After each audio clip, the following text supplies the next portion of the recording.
Allez, c'est parti. Déjà, merci de m'accueillir pour la SE Garden Party. Ça fait, super plaisir de pouvoir, parler dans un event SEO. Donc c'est vrai que je fais déjà pas mal de podcasts, pas mal de lives, mais jamais vraiment, dans le petit monde des passionnés du SEO, donc c'est une petite première. Pour vous dire, qui je suis, ça fait donc 5 ans que je suis passionnée de SEO. Comment c'est arrivé? C'est arrivé à peu près comme un coup de foudre. Donc on s'attend pas à ce que ça nous tombe dessus. Un jour, on commence à montrer comment ça marche, on se dit: «OK, qu'est-ce que c'est que ce truc?» Et c'est exactement ce qui s'est passé pour moi. Ça fait un peu plus de 3 ans que je travaille dans une start-up, qui s'appelle Wallaxy. Si vous utilisez LinkedIn, vous avez peut-être dû nous voir passer.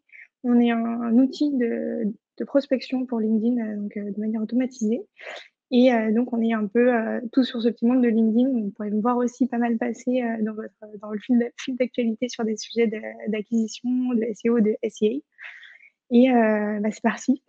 Mon idée aujourd'hui, ce que vraiment je veux vous faire, en fait, c'est vous raconter tout simplement, pourquoi en tant que start-up, j'ai fait le choix de leur dire: «Bah, écoutez, là, on va tout miser sur le SEO», alors qu'on est une start-up, sans lever de fonds, donc en fonds propres.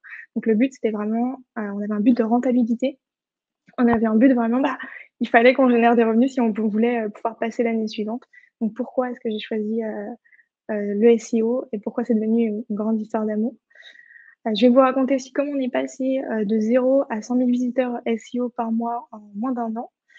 Notre petit hack, qu'on a trouvé pour faire, x3 sur notre trafic et tout au long de la présentation, je vous parlerai de mes tips, mais je vais aussi vous parler de toutes les gifles qu'on s'est pris par Google parce que c'est trop cool de parler de ses succès. Moi, je préfère encore plus vous parler des erreurs qu'on a faites comme ça, vous savez déjà ce que vous devez pas faire et ça vous évitera, toutes les nuits blanches par lesquelles je suis passée aussi. Ça, c'est pas mal. Alors la première mission, pour moi en tout cas, ça a été, de convaincre de faire du SEO parce que, quand on n'est pas dans le monde des SEO, quand on est une start-up, quand on est dans un objectif de rentabilité, le SEO, déjà c'est un peu de la sorcellerie, c'est mystique, on sait pas trop comment ça marche.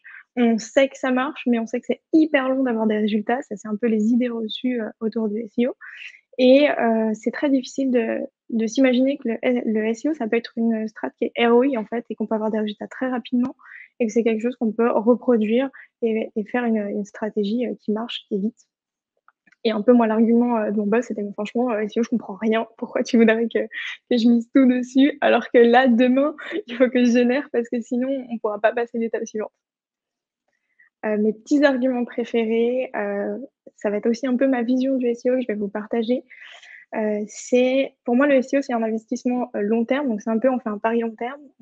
On s'y investit maintenant et on va avoir des résultats qui vont un peu comme un petit diffuseur de parfum, ça va se diffuser, tout au long, des mois. On a travaillé au mois de mai, au mois de décembre, on a encore peut-être des résultats, des mois précédents. Mais c'est aussi pour moi le SEO, si on trouve la bonne stratégie, qu'on met ses forces au bon endroit, au bon moment, on peut avoir des résultats en quelques semaines, en quelques mois, on peut décoller très rapidement. Donc c'est un peu, cet aspect de croissance exponentielle dans le sens où, moi j'ai jamais vu un canal d'acquisition qui me permet d'avoir des courbes qui sont insolentes à ce point-là. Des courbes qui vraiment, moi je me lève, je vais sur mon analytics et il y a des matins où je fais: «Waouh, il s'est passé quoi?» Et ça c'est vraiment ce pourquoi j'adore le SEO, c'est qu'on peut être vraiment surpris de la vitesse à laquelle ça monte. Et le SEO pour moi, c'est aussi une forme de capitalisation à vie. Dans le sens où, tous les articles que vous allez écrire sur votre blog, sur votre site, tout ce contenu-là, c'est pas du contenu qu'on prend et qu'on jette à la poubelle, c'est du contenu qu'on peut réutiliser. Moi, je prends l'exemple, par exemple, un article de blog qui va être plutôt sympa, qui fonctionne bien, qui me génère pas mal de revenus, je vais le prendre, je vais le dupliquer, je vais en faire un livre blanc sous format PDF. Donc là, c'est ce que j'ai fait dernièrement. On a un livre blanc qui tourne depuis 2 3 mois, qui nous génère 5 000 € de chiffre d'affaires et aucun entretien. On a juste pris, l'article de blog, on l'a remasterisé, on a fait un livre blanc et il tourne tout seul. La plupart de mes contenus, sur le blog deviennent des podcasts ou des lives. Mes podcasts et mes lives deviennent des posts LinkedIn et aussi, la plupart de mon contenu SEO devient mon contenu, SEA que je remasterise, mais je garde la même base. Donc c'est vraiment cette forme de capitalisation à vie. Un des arguments que j'aime beaucoup, beaucoup aussi, c'est que, pour moi, les gens qui vont taper un mot-clé sur Google, ils sont déjà dans une intention d'achat. Il y en a plusieurs, c'est sûr, on a différents stades d'intention d'achat, mais on est déjà sur un marché où les gens, ils sont à peu près prêts à acheter. Je sais que si moi, demain, je tape AirPods 2, potentiellement, il y a une chance sur 2 que j'ai envie de les acheter ou que je commence à me réchauffer, à me dire: «OK, ils sont pas mal, j'en ai entendu parler et je vais pas tarder à passer à l'action». Donc il faut juste être la personne, qui va faire que tu vas passer à l'action un petit peu plus vite. Et une leçon qu'on a appris, c'est vraiment que le SEO, ça peut devenir un asset de la boîte dans le sens au même niveau ça a la même valeur que ton produit, le même niveau que ta marque, ton branding. On sait qu'il y a des investisseurs qui sont prêts à acheter, ta boîte juste parce que tu as une base SEO qui est prête, parce que tu as des bons backlinks, donc c'est vraiment, ça fait partie aussi, de ton capital, quoi. Là, je vais vous parler donc de notre première stratégie, celle qu'on a testée au début. Donc au début, j'étais toute seule pendant plusieurs mois, donc avec ces 2 petites mains et je suis partie du principe: «OK, je vais tester, je vais baser sur les 3 piliers du SEO, qui sont à mon sens, la technique, donc c'est-à-dire la rapidité de mon site, le poids de mon site. Est-ce que les gens, ils passent un bon moment sur mon site ou est-ce que c'est super chiant d'y naviguer?» Le contenu, donc tout le contenu qu'il y aura sur mon site, sur mes articles de blog ou sur mes pages et le troisième pilier que j'appelle la confiance, c'est-à-dire les liens que je vais recevoir. Est-ce qu'il y a des gens qui vont parler de moi? Est-ce que les gens qui vont parler de moi vont être des gens qui sont intéressants? Et pour vous expliquer, donc la première boulette que j'ai faite, c'est qu'au début, je me suis clairement concentrée, à fond sur le site et la technique. Donc je me suis dit: «OK, là, il faut que je fasse les choses étape par étape. D'abord, je focus sur la technique, donc je travaille que sur le site pendant 3 mois. En attendant, je m'occupe pas trop des liens et les articles, j'en publiais, 6 articles pendant un mois, puis après je faisais plus rien. En bref, j'avais aucune régularité. Donc ça m'a quand même permis, de générer quelques résultats au début. Ça marchait plutôt bien, mais plus ça allait et plus ma stratégie, donc j'avais de moins en moins de visiteurs tout simplement, jusqu'au moment où j'ai commencé à stagner et quand je stagnais et que j'avais plus de croissance, je me suis dit: «OK, il y a un truc qui bloque, il y a un bug dans ma strat, donc il faut que je revoie tout». Donc je me suis posée, j'ai fait table rase, je me suis dit: «OK, c'est quoi le truc qui fait que là, mes résultats ils augmentent pas, mais que je suis en train de faire complètement l'inverse?» Et du coup, j'ai décidé de me baser sur une seule règle qui est la régularité. Sur un mois, je vais bosser à 20 ma technique, c'est-à-dire que pendant 20 à peu près de mon temps, je vais vérifier que mon site il est toujours aux normes, qu'un peu les prérequis pour pouvoir, espérer être placé sur certains mots-clés sont remplis, donc mon site il est rapide, mon responsive il fonctionne bien, j'ai pas de bug, tout est OK pour naviguer. Je passe 40 de mon temps donc à écrire des contenus, donc c'était un rythme à peu près d'1 article par semaine et 40 de mon temps à aller chercher des liens, j'en recevais environ, 10 liens, par mois. Ça, c'était ma strat que je me suis dit: «OK, avec celle-ci, je pense que là, je peux passer à l'étape supérieure» et j'ai focus sur cette stratégie pendant plusieurs mois et effectivement, j'ai commencé à avoir des résultats, plutôt sympas avec une moyenne de 30 à 40 de croissance SEO, par mois et donc du coup, j'ai gardé cette base. C'est encore la base sur laquelle je suis, juste j'ai augmenté les rythmes. Ça, on va le voir dans la suite. Hem et du coup, ma deuxième mission, je me suis dit: «OK, donc là, j'ai un début de strat qui fonctionne et qui génère de la croissance tous les mois, donc c'est que je dois avoir la bonne méthode».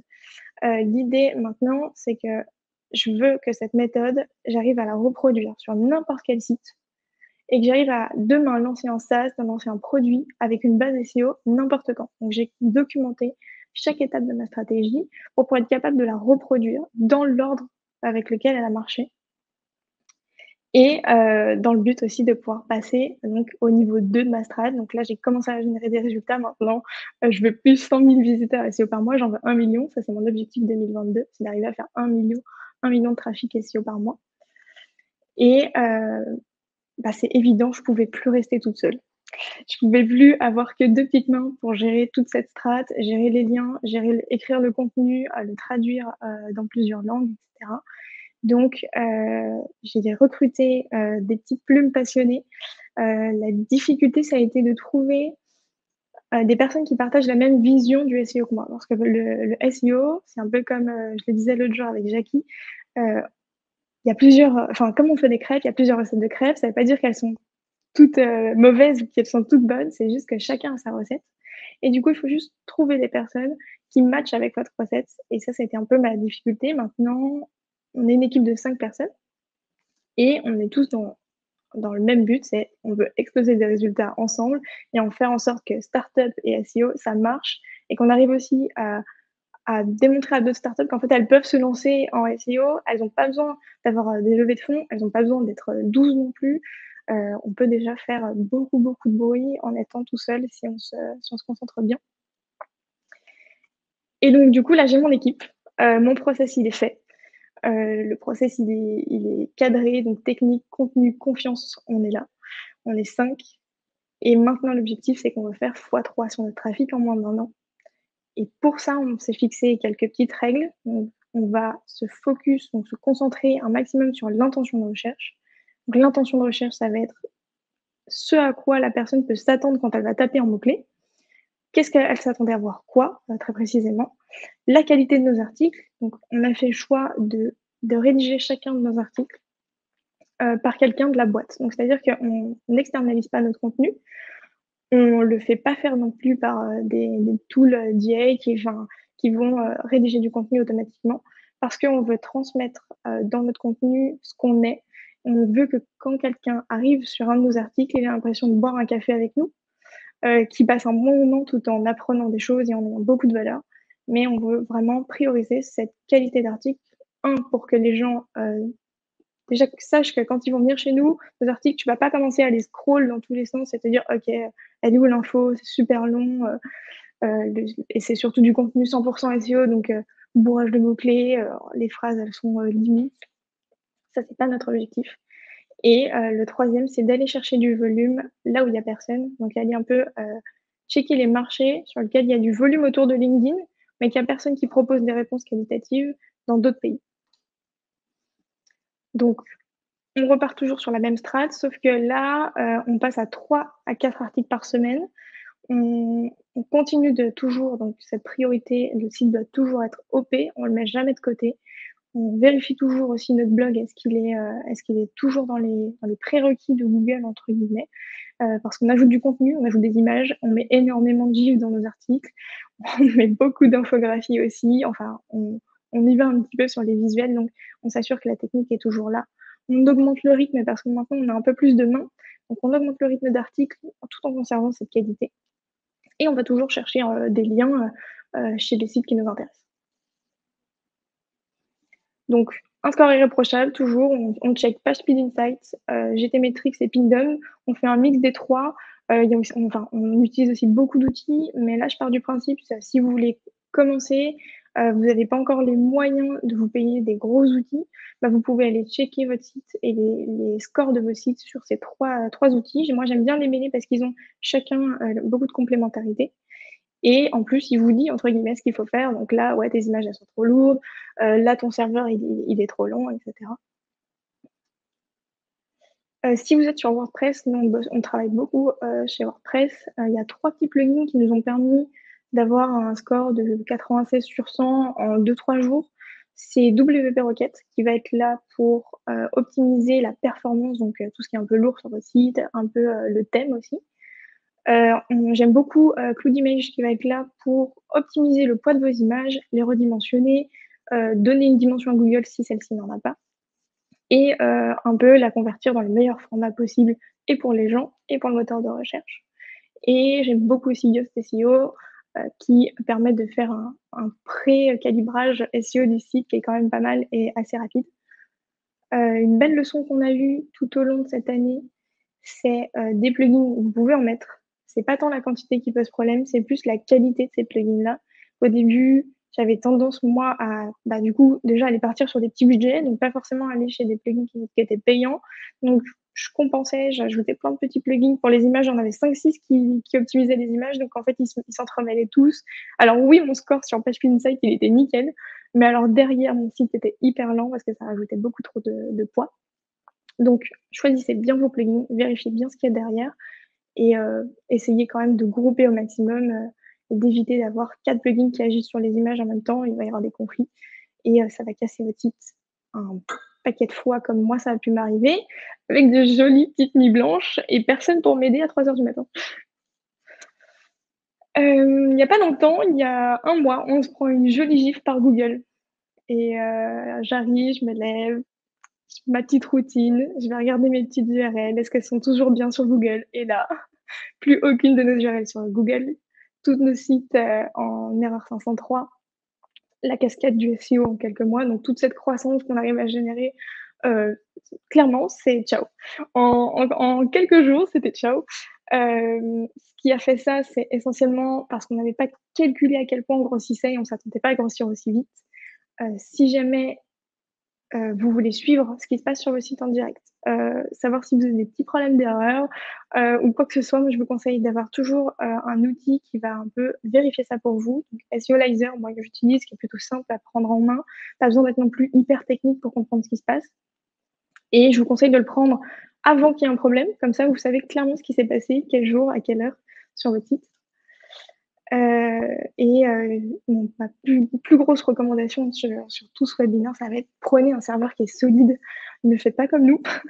On n'a pas calculé à quel point on grossissait. Oui, on pouvait fonctionner, comme on le faisait, quand on avait à peine 10 000 visiteurs. Quand on a, un trafic SEO qui augmente, tu rajoutes du trafic SIA et du referral et cetera et que tu commences à avoir pas mal de monde sur ton site, il faut bien t'équiper.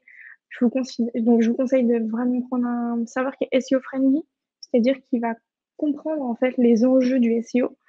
Si vous êtes sur WordPress, moi j'aime beaucoup utiliser WP Server ou Kinsta. Kinsta que j'apprécie particulièrement parce qu'ils ont tout un blog sur comment paramétrer un site, SEO, avec des détails techniques, des étapes à suivre qui sont claires et clairement un guide du: «Je veux un site qui est propre en SEO, je démarre, je sais pas trop comment faire». Donc ils sont pas mal pour ça. Une des fonctionnalités qui moi m'a bien servi, que les 2 serveurs proposent, c'est d'avoir la possibilité que votre site, il ait une version brouillon. Donc la version brouillon, vous allez pouvoir bidouiller un peu, ajouter des nouveaux thèmes, ajouter des nouveaux plugins, changer un peu les couleurs sans que ça affecte votre version qui est en live et donc sans que ça affecte vos résultats SEO.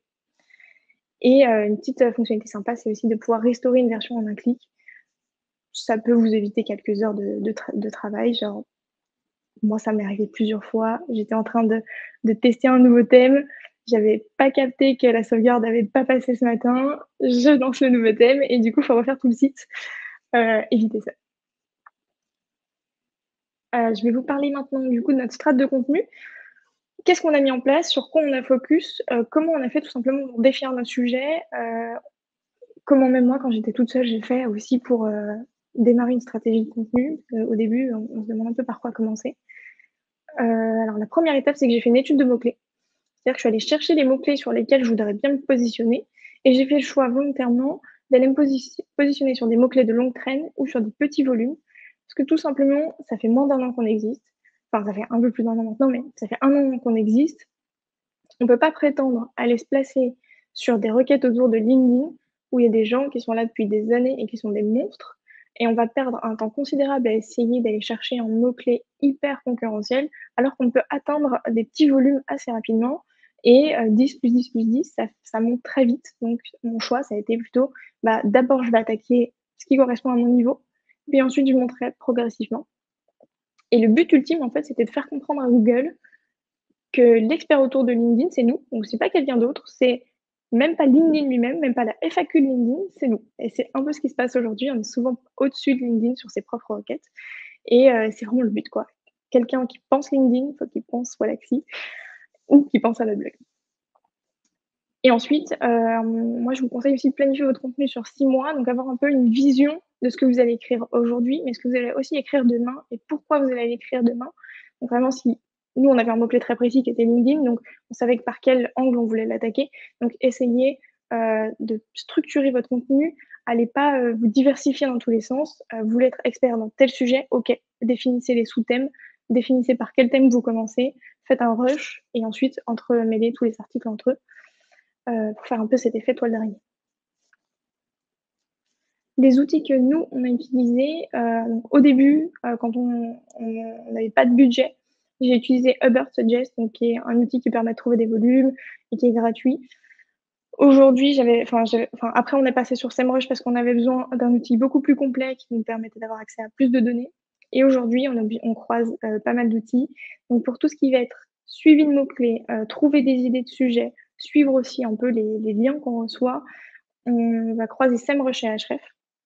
Et pour tout ce qui va être optimisation, sémantique, donc on va utiliser dans un premier temps un point .fr, qui est un outil qui est plutôt sympa parce qu'en fait il va vous donner une liste de mots à intégrer dans votre texte, pour faire comprendre à Google de quoi vous parlez.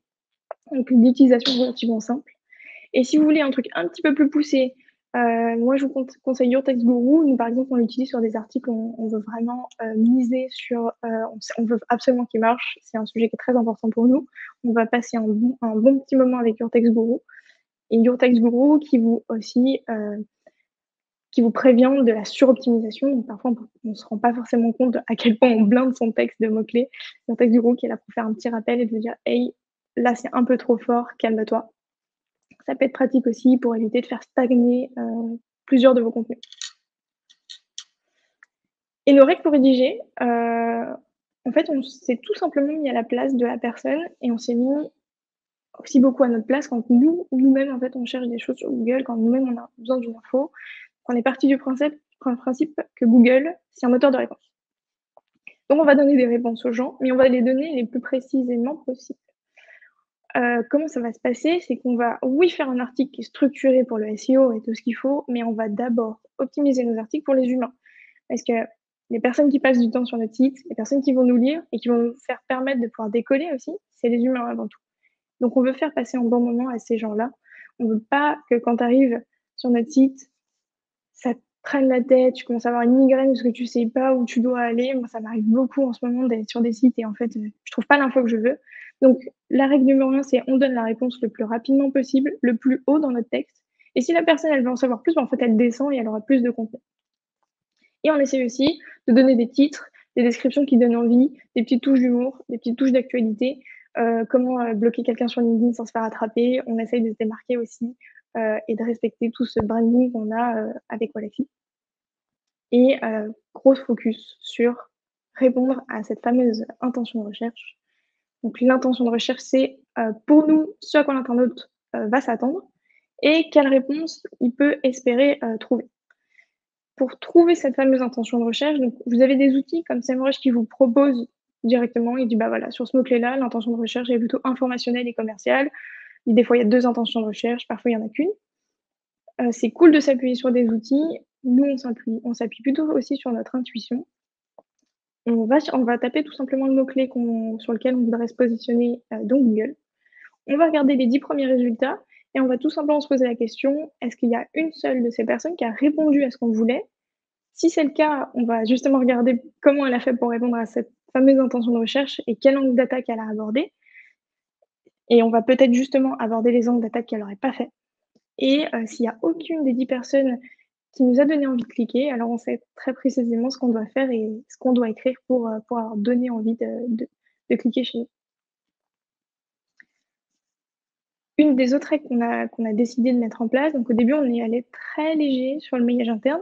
Donc le maillage interne, ça va être, le fait de faire un lien vers une autre page de votre site, dans vos articles ou sur une de vos pages, donc interne qui reste dans votre site pour pas se faire sortir l'utilisateur. À notre sens, ça nous permet de faire comprendre à Google un petit peu mieux de quoi on est en train de parler, mais le but pour nous est aussi autre, c'est qu'on estime qu'on peut proposer une meilleure expérience à l'utilisateur, dans le sens où, on va lui proposer un article sur comment optimiser ton profil LinkedIn et on va aussi lui donner la capacité de pouvoir accéder à plus de contenu sur un sujet plus précis. Par exemple, la photo de profil précisément, il faut faire quoi? On a fait tout un guide dessus, tu as pas besoin de chercher l'information, tu as juste à cliquer et tu as plus d'infos. Si tu veux pas plus d'infos, bah, tu continues de lire et tu as pas besoin de cliquer sur ce lien. Et donc pour cette année 2022, nous on a décidé de doubler nos liens et surtout donc de les choisir avec soin. On fait pas des liens juste pour faire des liens parce que c'est bien pour le SEO. On fait des liens parce qu'ils vont apporter quelque chose de très précis à l'utilisateur à un moment donné de sa lecture. Donc que ce soit pour, le faire convertir ou que ce soit pour lui faire approfondir un sujet. Environ pour 1000 mots dans un article, on va mettre 10 liens internes au minimum. Ensuite, l'utilisation du gras, sur certains mots-clés. Donc le gras pour nous, ça sert à dire à Google qu'un mot est important, mais il est pas là pour surligner quelque chose d'important dans le texte, genre vous avez fait, une super offre à moins 20 ce mois-ci. Il va vraiment être là pour dire à Google: «Ça, c'est un mot important, j'ai envie que tu le prennes un peu plus en compte». Donc la technique qu'on a décidé de faire, c'est on met du gras, oui, mais on le choisit bien et comme on a l'outil un point .fr qui nous donne déjà les mots-clés qui sont importants pour Google pour qu'ils comprennent le texte. Enfin, nous, on a développé un petit outil en interne qui nous permet de dire: «Bah, tous ces mots-clés-là de un point .fr, tu les mets automatiquement en gras» et ça nous permet de renforcer la sémantique autour de notre requête. On a vu la différence entre, un article déjà qui n'est pas optimisé par un point .fr et un article qui est optimisé par un point .fr. Il se place 2 à 3 fois plus rapidement dans un résultat de recherche à concurrence égale et quand on a commencé à mettre les mots-clés de un point .fr en gras, on a diminué ce temps, par 2 en fonction de bien sûr de la concurrence de la SERP. Toujours dans le même objectif, c'est que nos lecteurs avant tout, donc on va essayer, quand on va structurer nos articles, de penser à eux. Donc là, par exemple, on a mis un sommaire automatique qui leur permet de se dire: «OK, je veux juste cette partie-là, je peux y accéder, j'ai pas besoin de descendre et de chercher l'info». Ça, c'est un petit tips qui nous a bien aidé aussi. On fait des listes à puces pour chaque étape et des visuels personnalisés pour, expliquer chaque tutoriel qu'on va faire.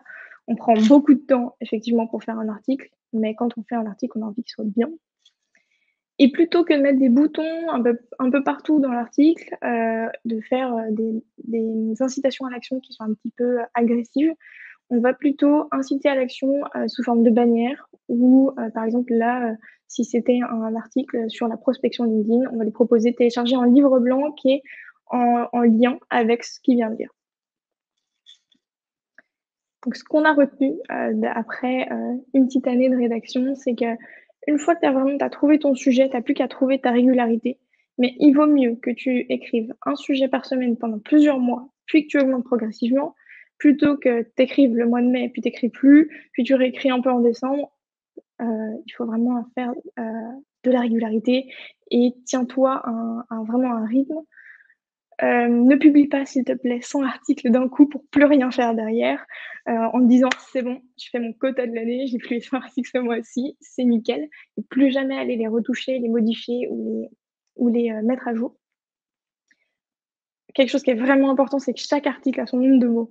Quand on a commencé à rédiger, à chaque fois, on me disait: «Ouais, un article SEO, c'est au moins tant de mots. Ah non, finalement, c'est 2 000 mots. Ah non, c'est 3 000 mots». Mais en fait, c'est totalement faux. Chaque article a son nombre de mots parce que chaque requête va avoir sa propre concurrence et surtout, chaque requête a sa propre intention de recherche. Donc cette intention de recherche que tu dois capter avant d'écrire, tu ne vas pas pondre un texte de 6 000 mots à quelqu'un qui veut, une réponse en 3 lignes. Là, c'est exactement ce que tu dois faire. Perds pas du temps à écrire si c'est pas ce qui était recherché et souvent, en plus, ça te permettra pas forcément de te placer en fonction du mot-clé que tu veux. Concernant donc la fameuse étape des backlinks, de cet aspect confiance, nous, c'est quoi notre vision et comment on l'a abordé? En fait, on s'est tout simplement dit: «Bah, plus on parle de nous, plus on va devenir quelqu'un d'intéressant et plus on est intéressant pour Google, plus on va être bien classé». Plus les gens qui vont parler de nous, c'est des personnes qui sont intéressantes, ah bah, plus on va être encore plus intéressant, pour Google. Et plus Google il a «confiance en nous» entre guillemets, bah, plus on pourra aller, atteindre les grosses positions et rivaliser avec nos concurrents qui sont déjà, eux, depuis 5, 6 voire 10 ans. Nous, on est tout nouveau, ça fait 1 an qu'on est là, on débarque un peu et du coup, voilà comment nous, on a abordé cette vision de backlink. Pour les outils qu'on a utilisés, on a utilisé SEO Observer qui est plutôt facile à prendre en main et qui regroupe un certain nombre d'informations, d'autres outils. On a aussi croisé un peu avec Majestic et Ahref pour la précision, de quand est-ce qu'un lien tombe ou quand est-ce qu'un lien, justement est perdu. 3 petits outils que je recommande particulièrement et notre stratégie de lien avant, c'était, clairement un peu du homemade, c'est-à-dire que, bah, il y avait une part du temps où on allait chercher des liens naturellement, c'est-à-dire qu'on allait contacter des sites, qui nous plaisaient, des sites, sur lesquels on avait envie d'apparaître. Ça prend un temps fou entre, rédiger l'article pour la personne, heu, sélectionner les sites que vous voulez, leur écrire les annulations, vérifier que le lien est bien tombé et cetera. Donc après on a eu la chance d'avoir un petit budget pour commencer, donc on a fait un peu du homemade, c'est-à-dire qu'on allait choisir les liens très précisément selon certains critères. Donc clairement à la passion, on était là: «Ah OK, ça je veux, OK, celui-là je le veux, celui-là je le veux pas, celui-là je le veux, celui-là je le veux pas». C'était un peu, le monde des bisounours. On se disait: «Non, on veut vraiment des liens qui soient parfaits». Et on était aussi un peu terrifiés par cette fameuse pénalité, parce qu'il y a quand même tout un sujet autour des liens. Non, il ne faut pas acheter des liens, c'est mal, et cetera. Au bout d'un moment, il faut aussi se faire décoller et quand il faut des liens pour faire décoller ta strat, il en faut. Il faut juste le faire proprement et il faut pas, ouais, le faire, de manière très agressive. Mais si tu le fais proprement, que tu es bien accompagné, que tu es bien suivi aussi ou que tu t'es bien formé, se passe bien.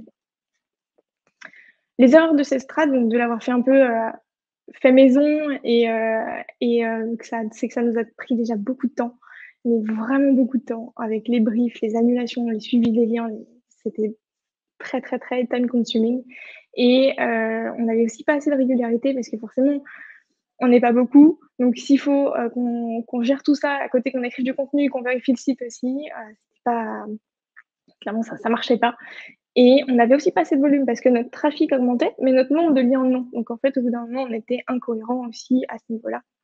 Donc notre strat de lien maintenant, c'est que selon l'objectif, et selon le site, et les objectifs que je veux, selon, voilà, si je veux vraiment me placer sur des trucs très agressifs, je vais choisir 2 plateformes différentes. Moi, j'aime beaucoup bosser avec Linksgarden. Je suis en train de préciser que cette diapo n'est pas sponsorisée. Mais j'aime beaucoup travailler avec Linksgarden et j'aime beaucoup SameJuice aussi. Et ce que j'aime beaucoup avec ces 2 plateformes, c'est que vous êtes pas obligé d'y aller avec un énorme budget. Vous pouvez aussi, y aller avec un petit budget pour démarrer et ils vous proposeront une solution qui est adaptée.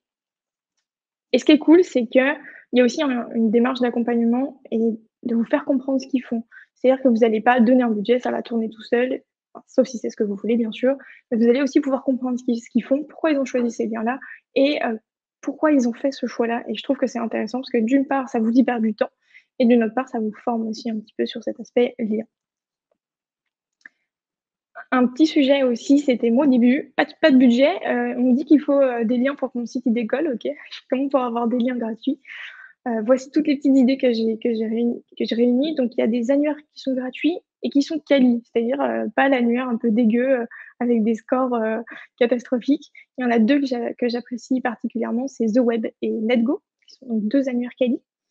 On a fait aussi pas mal d'articles sur Medium, donc ça nous générait des petits liens et on a fait des pages sur Notion, donc Notion qui est un outil un peu, comparatif à Trello et on peut référencer les pages avec des options SEO, donc ça a bien marché aussi. On a fait pas mal de guest blogs, donc des échanges d'articles avec des sites qui nous tenaient à cœur. Et comme on a un gros système ambassadeur, à un moment donné, on s'est dit: «OK, pourquoi on n'utilise pas nos ambassadeurs pour qu'ils parlent de nous et qui, accessoirement, fassent des liens, vers notre site?» Ça nous est aussi arrivé des fois d'aller proposer nos articles sur un site, avec des sites qu'on appréciait particulièrement et on disait: «OK, peut-être qu'on peut le tenter, on va leur proposer, notre expertise» et souvent, c'est plutôt bien reçu. Et vous pouvez aussi faire des pages avec un de vos sites, s'il est bien sûr dans votre catégorie. Nous, on a changé de nom avant de s'appeler Wallaxy, on était connus sous le nom de Prospecting et en fait, on a gardé ces 2 sites et Prospecting était beaucoup plus travaillé que Wallaxy parce qu'il avait un peu plus d'ancienneté. Donc on s'est tout simplement servi de la force de Prospecting pour se faire des liens, et création de pages sur Wallaxy pour soit aller combler une certes un peu concurrentielle, soit, tout simplement, aller se renforcer un petit peu, quoi. Et là, on arrive à la partie que je préfère, c'est, notre petit hack qu'on a fait, qu'on a trouvé et qu'on est toujours en train de tester d'ailleurs. Donc là, je vais vous donner des premières datas, mais c'est vraiment on est en pleine phase de test, ça fonctionne bien, c'est prometteur et en tout cas, ça nous prend pas trop de temps et ça nous génère pas mal de résultats. C'est qu'on a décidé de scale notre contenu. Donc c'est-à-dire, qu'est-ce que je veux entendre par là? C'est on s'est rendu compte qu'on avait des articles qui fonctionnaient terriblement bien en français et en anglais. Donc si ces articles, ils fonctionnent terriblement bien en français et en anglais, pourquoi on les prendrait pas? Pourquoi on les traduirait pas et on les balancerait pas sur des marchés où il y a encore personne? Donc on allait faire un petit benchmark de OK, c'est dans quel pays où il y a du volume autour de LinkedIn, mais qu'il y a pas encore du contenu, autour de LinkedIn dans la langue des utilisateurs. On avait commencé avec l'Italie et le portugais et franchement, ça a plutôt bien marché. On a traduit notre texte, enfin traduit nos articles en automatique avec, DeepL et dès qu'on avait la possibilité, qu'on avait quelqu'un en interne qui parlait la langue, on le faisait un peu, vérifier pour être sûr que la traduction était propre et une fois que notre contenu, il commence à prendre un petit peu en SEO dans cette langue-là, on commence à avoir les 5 000 premiers visiteurs, 10 000 premiers visiteurs, on décide de traduire notre outil et traduire notre landing dans la langue pour booster encore plus ce SEO. Donc je vais vous prendre l'exemple avec le portugais qu'on a lancé donc en mai 2021 et depuis mai 2021, ça nous a généré 50 000 visiteurs, SEO avec des trades auto sans faire vérifier le contenu. Moi, ça me prend moins d'1 heure pour, faire en sorte que le blog puisse accueillir cette langue et ça nous coûte 20 € le million de caractères de traduction avec DeepL, qui garde bien sûr la mise en forme, c'est-à-dire pas besoin de retravailler le gras et les liens, etc. Tout est conservé, tout plutôt pratique, on appuie sur un bouton et c'est traduit. Autre chose qu'on fait, c'est pour lancer cette nouvelle langue, donc faire en sorte que Google comprenne que maintenant on va aller chercher un peu plus de trafic dans cette nouvelle langue, donc en portugais par exemple.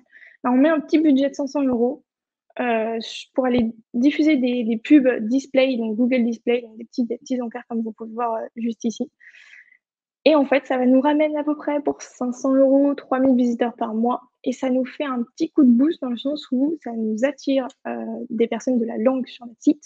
Ça nous fait aussi découvrir le blog à plusieurs de ces personnes-là qui parlent donc cette langue.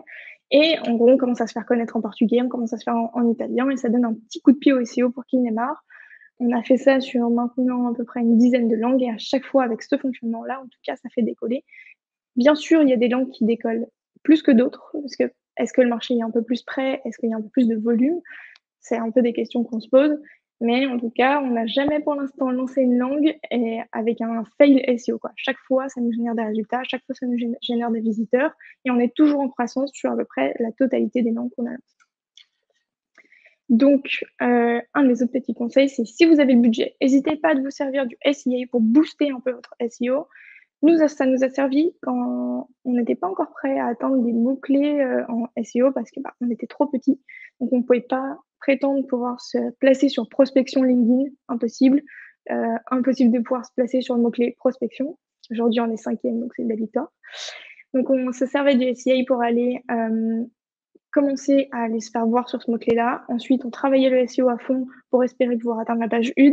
Et du coup, il y a plusieurs cercles où si on est un peu trop bas en SEO, on va aller placer une petite annonce ads. Ça nous a permis aussi de générer du trafic en masse sur le site pour pas trop cher. Quand on voit qu'avec du display pour 500 €, on arrive à capter entre 3 à 5 000 visiteurs par mois. C'est quand même un sacré boost et ça nous a aussi un peu obligé Google à passer plus souvent. Il y a plus de monde chez nous, donc il y a une petite poussée de trafic, donc tu es obligé de voir un peu plus ce qui s'y passe et pourquoi il y a des gens qui viennent. Et donc ça nous sert aussi à faire cette fameuse technique de la toile d'araignée. C'est-à-dire que tu tapes un mot-clé, tu nous vois soit en SEA, soit en SEO. Autour de LinkedIn, on essaye de faire en sorte d'être sur absolument toutes les requêtes autour. Par exemple, on est sur Emoji LinkedIn, on est sur CV LinkedIn, alors que effectivement, c'est pas dans un but de conversion premier, dans le sens où nous, on est un outil pour faire la prospection LinkedIn automatisée. Donc, on aurait plus tendance à penser que on cible plutôt les B2B. Mais quelqu'un qui, pour moi, tape emoji LinkedIn, c'est quelqu'un qui se sert de LinkedIn. Si c'est quelqu'un qui se sert de LinkedIn, il est sur les réseaux, donc il peut avoir utilité de Wadaxy. Et en général, donc pour aussi compenser cette grosse toile d'araignée, donc tu as le SEO, tu as le SEA. Quand tu vas faire un petit tour sur LinkedIn, tu vois forcément un post de Wadaxy parce qu'on est 30 personnes à publier tous les jours. Donc au bout d'un moment, tu vas finir par rentrer dans la toile et une fois que tu l'es, c'est foutu. Et pour finir, au début, moi, je savais vraiment pas trop sur quel KPI me baser pour débuter. J'avais l'impression que je devais tout analyser et qu'en même temps, ça me prenait un temps fou. Donc, ne prenez pas trop de temps à analyser ce que vous faites. Définissez quelques KPI et surtout, pour le reste, juste bougez-vous, actionnez-vous. Parce que vous pouvez analyser tout ce que vous voulez. Si vous ne faites pas des actions, ça ne bougera pas. Donc, je vous conseille utilisateur via le SEO par mois. C'est un bon KPI à aller chercher sur Analytics. La provenance des visiteurs SEO, si vous commencez à aller target des nouveaux pays. Moi, j'aime bien faire les visiteurs SEO par jour, donc avec une petite différence entre semaine et week-end pour pouvoir un peu projeter mon mois. Je me dis, OK, peut-être que ce mois-ci, je vais faire 130, 140 et un peu estimer ma courbe de croissance. Et si vous faites des liens, Trustflow, Stationflow, Domain Authority, pour voir s'il y a les 3 piliers qui suivent en termes d'évolution. Mais je vous remercie de m'avoir écouté et de m'avoir reçu pour cette SEO Garden Party. N'hésitez pas à m'ajouter sur LinkedIn. Je publie pas mal autour du SEO, SEA, etc. N'hésitez pas à m'envoyer un message. J'adore parler de tous ces sujets-là aussi. Et merci beaucoup à tous. Merci beaucoup à toi. C'était super. Attends, je vais arrêter mon petit partage d'écran. Ouais. C'est bon, j'ai enlevé. Cool. Merci beaucoup. Franchement, c'est super. C'est vraiment chouette d'avoir justement des nouvelles personnes, des nouveaux points de vue, mais aussi d'avoir une fraîcheur en fait, de voilà, ton énergie et ta passion pour ce que tu fais, pour ce que tu aimes faire. Et moi, c'est souvent ce que je dis en fait. Pour qu'un projet fonctionne, il faut être passionné, il faut aimer ce qu'on fait, et c'est ce que tu montres dans ton retour d'expérience. Merci et merci vraiment pour la présentation. Euh, Merci beaucoup. et Ça fait puis, plaisir aussi de partager un petit peu tous ces résultats parce que c'est cool de les faire et c'est encore plus cool d'en parler et de partager un peu cette expérience aussi. Puis tu étais à fond dans ta conf, alors t'as pas vu, mais je peux t'assurer que sur le chat, ça a beaucoup parlé, il y a plein de questions, donc tu vas voir, ça a vraiment bien fonctionné. Ok, bah ouais. écoutez, je suis prête pour la question. Hop. Ouais, c'est toujours un peu. Bah après, on a plein de questions parfois qui sont bah, malheureusement hors sujet, mais c'est normal parce que les gens parlent en fait dans le chat, Ouais, ils sont notamment quels échangés sont les entre meilleurs eux. plugins, quels sont les meilleurs thèmes, mais c'est normal, ils discutent entre eux, il y a aucun souci. Et puis du coup, moi, ce que j'ai fait, c'est que, enfin, on a noté les questions les plus importantes pour toi et je vais commencer à te les poser. Comme ça, voilà. Donc, en gros, est-ce que tu publies ailleurs que sur ton blog, donc notamment sur LinkedIn et Insta, mais avec le même contenu? Alors, je vais sûrement recycler mes contenus. Par exemple, tous mes articles de blog vont sûrement devenir à un moment mes posts LinkedIn. On publie pas trop sur Instagram, c'est pas encore un canal d'acquisition qu'on a développé, mais on est beaucoup sur YouTube. Donc souvent, si on fait un article ou un guide plutôt sympa, c'est vrai on va un peu le dupliquer en webinar et faire intervenir une personne qui est très forte dans ce domaine-là. Si on fait du cold emailing, on va essayer d'aller chercher un top acteur dans le cold emailing et d'en faire un petit webinaire sympa sur YouTube. Super. Alors,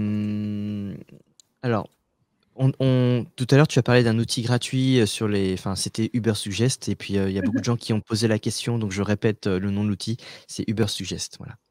Ouais, je crois par contre qu'il est passé en freemium, donc avec quelques crédits gratuits, puis ensuite en payant.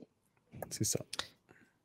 On a Patrick qui posait une question. Donc, tu disais tout à l'heure que vous avez effectivement une équipe dédiée. Alors, je vais essayer d'afficher la question parce que, alors, si je retrouve, parce qu'il y a vraiment eu beaucoup de discussions. Et, bon, c'est pas très grave parce que j'ai noté la question, heureusement. Donc, on parle d'une équipe dédiée de combien de personnes? Je crois que tu l'as dit tout à l'heure, parce que tu comptes les contenus, les backlinks, les graphistes. Donc, c'est quoi le budget SEO enfin, alors, j'ai compris que vous démarriez de zéro de base, hein, parce que bon, pour connaître un peu votre histoire, tu as commencé en alternance, etc. Donc, vous avez vraiment commencé de zéro pour le coup, et que tu as tout fait, et tu as grossi, agrandi cette équipe petit à petit, et le budget, bah, du coup, c'est agrandi quoi aussi avec la croissance de la boîte. Et du Ah, coup, est-ce qu'aujourd'hui ouais. tu saurais estimer Ouais, Alors, le Patrick étant mon associé, je vais en profiter pour reprendre sa question. Donc, il a dit Vas-y. bonjour, du coup, on parle d'une équipe dédiée de combien de personnes, point d'interrogation, plus les backlinks, plus des graphistes. On parle au final d'un budget SEO annuel de combien, en gros? c'est vrai qu'on n'a pas encore estimé notre budget annuel, mais pour vous dire un peu comment l'équipe se structure, donc il y a moi qui suis là pour piloter un peu l'aspect SEO et SEA. Il y a une personne qui s'appelle Vincent qui est là pour aussi m'accompagner en SEO et SEA. Et après, on a trois personnes qui sont sur la rédaction de contenu et qui font leurs propres infographies. On utilise Canva comme outil. Et on a effectivement une personne qui est en UX designer, mais qui est plus concentrée sur l'application. Donc, il va pas être là pour nous faire des contenus ou des infographies pour le SEO. Ça va vraiment rester dans la team. Ensuite, on se sert aussi de notre force qu'on a en interne, c'est-à-dire qu'on a une grosse équipe support client, parce que c'est notre force de l'outil, c'est qu'on va pouvoir proposer aussi un chat avec des vrais humains. Et on a souvent des personnes qui parlent plusieurs langues, donc espagnol, portugais, italien. Et donc 20% de leur temps peuvent être alloués à vérifier nos articles dans la langue. Mais sinon, pour l'instant, c'est à peu près tout pour l'équipe. En termes de budget backlink, ça va dépendre, mais là, par exemple, je maintiens donc trois sites plus le blog Wallaxy et le site Wallaxy, donc ça fait à peu près 5 sites. Et je pense qu'on est un budget mensuel entre 3 000 et 5 000 selon les mois. Et au début, on a commencé avec 0. Au début, on a commencé avec un budget de 100 €, puis 300, et on a monté, on a monté. On a monté avec la proportion aussi de notre trafic. Ok, Et le merci. budget outils, par contre, je vous passe les détails parce qu'on achète trop d'outils. On les croise Ça. tous et on veut tous les tester. Donc, budget outils plutôt élevé maintenant qu'on peut se le permettre, entre guillemets. Ouais, non, ça c'est bien ça, en fait, le fait que, alors on en a discuté, c'est vrai tous les deux, et c'est vrai que ce qui est bien chez vous, c'est que vous testez tous les outils. Vous n'êtes pas fermé en vous disant, bah là, ça c'est le meilleur, c'est le seul, et je fais que ça. Et vous allez justement prendre un peu tout pour tester, voir ce qui vous convient, et ça c'est plutôt chouette. Euh, on C'est a une c'est question qui est très récurrente dans le chat. C'est en fait, quelle est, bon, je vais cacher la question parce qu'il y a plein de gens qui posent la même question. C'est, quelle est la stratégie que vous avez choisie pour, donc, on a compris que vous traduisiez donc vos contenus, ce qui est du coup vous permet de scaler, à l'international. C'est très Mmh. malin. Mais du coup, quelle est la stratégie que vous avez choisie pour, où vous les mettez? Dans un sous-répertoire ou dans un répertoire, pardon, ou un sous-domaine? Ça, c'est des questions que les gens, ou Mmh. il y a des gens qui supposent, qui posent la question: Pourquoi est-ce que vous n'avez pas Mmh. fait ça dans un nouveau nom de domaine? Voilà. OK. Donc, qu'est-ce que vous avez choisi Alors déjà comme stratégie? ce qu'on a choisi comme stratégie, c'est que du coup, avant, on s'appelait Prospecting et pas Wallaxy. Donc on a fait le choix de conserver, notre ancien blog parce qu'il y avait déjà une petite base de contenu dessus et donc de juste faire un changement de nom de domaine. Ensuite, on a énormément travaillé sur ce blog Wallaxy qui était dispo qu'en français et en anglais. Et en fait, on s'est dit ce serait totalement dommage de recréer un nouveau nom de domaine pour chaque langue qu'on va lancer. Et donc de perdre cette force qu'on a déjà acquise, cette force de lien, cette force de contenu et cette force de visiteurs. Donc juste à chaque fois, on rajoute un /en/fr, /portugais, /italien, et ça reste du coup sur le même blog. On gère tout depuis une seule et même interface WordPress. Ce qui fait que je conseille un bon serveur, un très bon serveur. Parce que là, on est facile à 3 000 à 4 000 articles sur le back du WordPress. Donc, ouais, il faut que ça suive. Non, c'est super. Et du coup, au niveau, alors du coup, oui, t'avais dit que vous repassiez sur les articles, etc. On a pas mal de questions aussi Mhm. sur est-ce que vous aviez pas essayé tout ce qui est intelligence artificielle, tout ça? Alors, on a essayé, mais c'est un choix de ma part. Donc, un choix qui peut bien sûr être discuté en fonction de la vision qu'on a du SEO. Mais moi, je veux que chaque article soit écrit pour transmettre les valeurs qu'on a, la vision qu'on a et transmettre aussi cette culture startup qu'on dégage. Et du coup, j'ai pas envie de faire mon contenu, que ce soit par une personne qui soit externe, donc qui peut être en freelance, qui va peut-être pas forcément être aussi imprégné que quelqu'un qui va être là en interne. Et je trouve que même si le contenu rédigé par l'IA est quand même hyper quali, on transmet pas les mêmes émotions et on n'aborde pas un article de la même manière. Donc c'est juste un choix de ma part. Si tu veux, tu peux choisir quelques questions, Christophe, parce que moi j'ai les toutes premières questions et j'ai pas encore vers la fin, je vois, j'ai pas encore tout suivi. Alors, écoute, je vais regarder ça de mon côté. Bon, en effet, on nous parlait de Jarvis. Maxime Douat, je sais pas comment on prononce, qui dit: est-ce qu'un bon chargé de SEO doit obligatoirement être un bon rédacteur web? Non, pas forcément. Je déteste rédiger. Je n'ai pas une bonne plume. Il faut juste, en fait, il faut juste être conscient de ce dans quoi tu es fort. Moi, je suis plutôt forte à piloter une stratégie plutôt qu'à passer 3 heures à rédiger un article parce qu'au final, mon article va être nul et j'arrive pas à transmettre mes émotions. Donc, il faut juste, à ce moment-là, savoir déléguer et savoir aussi bien t'entourer. Et il y a des gens qui kiffent écrire. Alors, ils adorent faire ça toute la journée. Ils adorent transmettre des émotions avec leurs mots. C'est un peu comme ça que moi, je me suis entourée aussi. Donc, tu peux être juste là aussi pour piloter la stratégie et te dire que toi, tu as une vision long terme, une vision globale. Genre, moi, comme je fais SEO, SEA, j'ai une vision un peu 360 de l'acquisition et c'est plutôt sympa. Tu peux aussi être juste sur le SEO sans forcément devoir rédiger. Alors, je t'avais une qui m'a fait sourire. Alors, c'était pas tout à fait ça, mais je vais la détourner un peu. Il y avait Jackie SEO qui demandait ton 06. Enfin, non, en fait, il demandait ton compte Twitter pour qu'on puisse te suivre. Alors, du coup, Oui. je suis plutôt sur LinkedIn que sur Twitter. Et du coup, juste Amandine Barre sur LinkedIn. Ça marche. Oui, Amandine n'est pas du tout sur Twitter, donc c'est pour ça que je disais que c'est vrai qu'ici il y a beaucoup de gens qui sont sur Twitter. Mais faut pas hésiter à la suivre sur LinkedIn. Elle publie pas mal de choses très intéressantes tous les jours. Après, je commence à me ouais. mettre à Twitter, hein, parce que vous avez quand même des comptes qui sont super intéressants et il y a surtout des petits mèmes très drôles sur le SEO qu'on trouve pas sur LinkedIn. Ouais, Donc, on a des spécialistes des mèmes. On en a quelques-uns qui sont très drôles. Il y en a quelques-uns qui sont très drôles en tout cas sur Twitter, donc c'est cool, ça anime un peu la commu. Faut pas hésiter à t'inscrire, voilà, mais c'est vrai que moi ça me permet de faire de la veille. Alors moi j'ai quelques questions au niveau. Alors on va parler chiffres si tu veux. Quelle est la part de chiffre d'affaires qu'apporte le SEO, la croissance que ça t'a apporté pour Wallaxy ou Prospectine, est-ce que tu connais tous ces chiffres, hein, je veux dire, est-ce que tu peux en parler et combien vous faites aujourd'hui? Enfin, je sais pas trop. Est-ce que tu peux en parler? Voilà. Alors, en termes de chiffre d'affaires, tout confondu, on est à peu près à 400 000 € par mois pour le produit. Super, donc ça c'est du MRR du coup. Non, là c'est juste du chiffre d'affaires. En termes de MRR, Okay. Ça dépend. Là, je t'avoue que le mois de janvier n'est pas encore passé, donc je te dirai ça. Ok, super. Mais en ce qui concerne la part du SEO, donc je vais plutôt parler de part du SEO qu'on arrive à traquer. Parce que le SEO, on arrive à traquer nos URL, mais on n'arrive pas à tout traquer à 100% parce que c'est tout simplement pas possible que ce soit... on arrive à traquer une part, en fait. On arrive à traquer nos articles, on arrive à traquer nos livres blancs, mais il y a quand même des choses qu'on n'arrive pas à... On peut pas tout choper en SEO. Et du coup, on génère à peu près... Le blog, ça représente entre 50 et 70 000 € de chiffre d'affaires par mois. Et à ça, tu rajoutes les lead magnets, donc les petits livres blancs qui tournent sur le blog, qui sont entre 5 et 10 000 € de chiffre d'affaires par mois aussi. Donc les SEO, ça représente entre 40%, 30-40% selon les mois. Après, on fait beaucoup de SEA aussi, mais c'est pas ce qui nous rapporte le plus. Le SEA, ça nous sert plus à être là en termes de notoriété et plus à nous faire voir et plutôt qu'à générer proprement du revenu. Super, merci beaucoup pour ta franchise et pour tes réponses.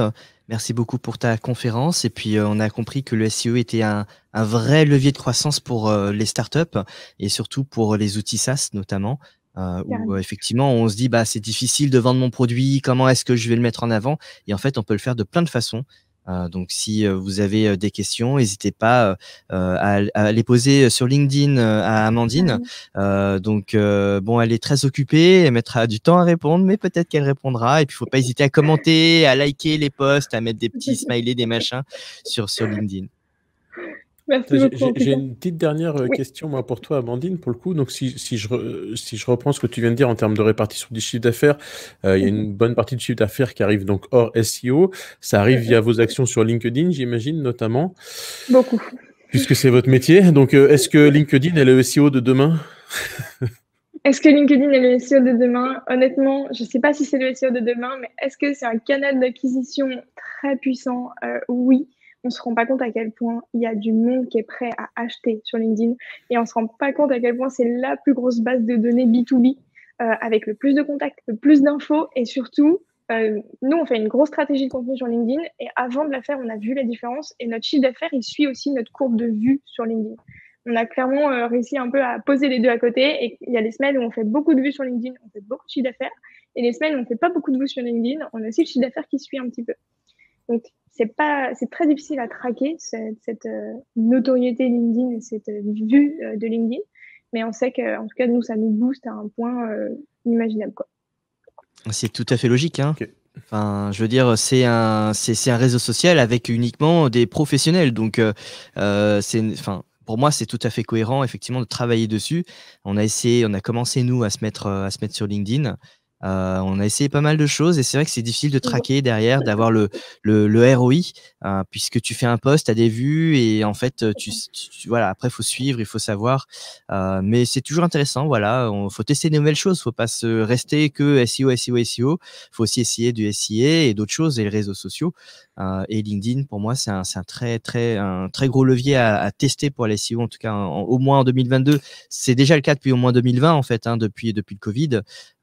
Et voir avant aussi pour les précurseurs, quoi. Ouais, puis ce qui est sympa quand même, c'est qu'il y a donc il y a différents types de contenus sur LinkedIn. C'est un peu toi qui vas construire ton fil d'actualité et la veille que tu vas avoir, un peu comme sur Twitter en fait. Mais il y a beaucoup de personnes qui sont là juste pour partager leur expérience et des tips qui parfois sont incroyables. Genre un petit truc en plus que tu vas tester, tu vas dire ok, je vais le tester demain et ça marche déjà. Et je trouve ça cool d'être vraiment dans cette notion de partage, quoi. En tout cas, merci beaucoup pour ta Merci. participation et ton partage, ta bonne humeur et tout ça. Et puis, vous étiez 450 personnes pendant tout le live à suivre Amandine. Et puis, bah, n'hésite pas à repasser justement à postuler pour d'autres confs SEO. On serait ravis de te recevoir. Merci beaucoup. Salut! Merci Amandine. Salut!